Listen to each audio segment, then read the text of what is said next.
देखना और मिठास। अरे सुनो सुनो, कल मैंने राधा दीदी से वो पुरानी कहानी याद दिलाई ना, तो उन्होंने मुझे शर्मिला बुआ वाला किस्सा सुनाया। वो जो पुराने हवेली वाले मेहता परिवार की बात है ना, सुनोगे? ठीक है, बैठो, चाय लाती हूँ।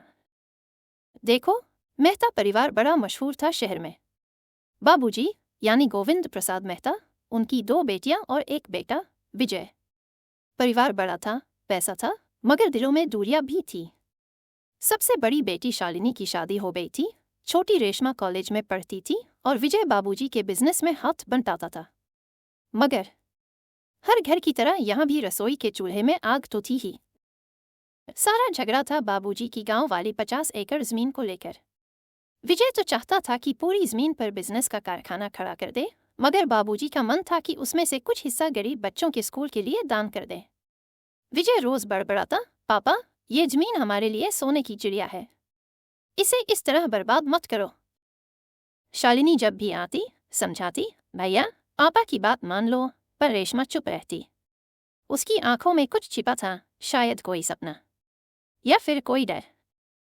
फिर वो दिन आया जब बाबूजी बीमार पड़ गए। डॉक्टर ने कहा दिल कमजोर है, तनाव बिल्कुल नहीं लेना।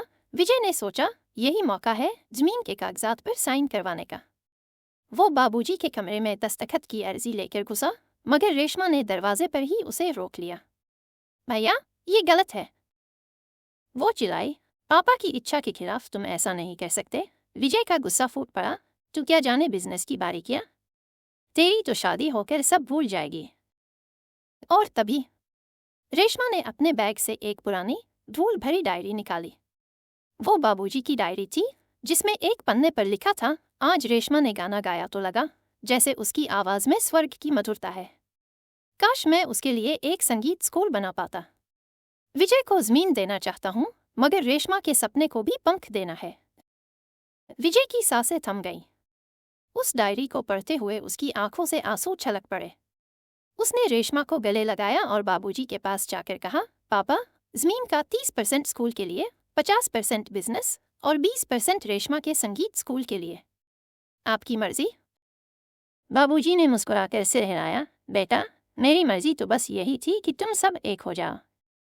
और फिर कहानी तो अब मीठी हो गई। रेशमा ने सुर संगम नाम का संगीत स्कूल खोला, जहां आज सैकड़ों बच्चे गाते जाते हैं। विजय का कारखाना चल निकला और बाबूजी हर सुबह गांव के स्कूल में बच्चों को पढ़ाने जाते हैं। शालिनी अब हर हफ्ते आती है और हवेली की दहलीज पर बैठकर सब चाय पीते हैं। लोग कहते हैं उस घर की दीवारों में अब संगीत की मधुर धुनें और बच्चों की हंसी गूंजती है। सुनकर अच्छा लगा ना? अरे, घर की कला तो हर जगह होती है, मगर जहाँ दिलों में मिठास हो, वहाँ हर अंधेरा छंट जाता है। चलो, अब चाय ठंडी हो रही है, पियो।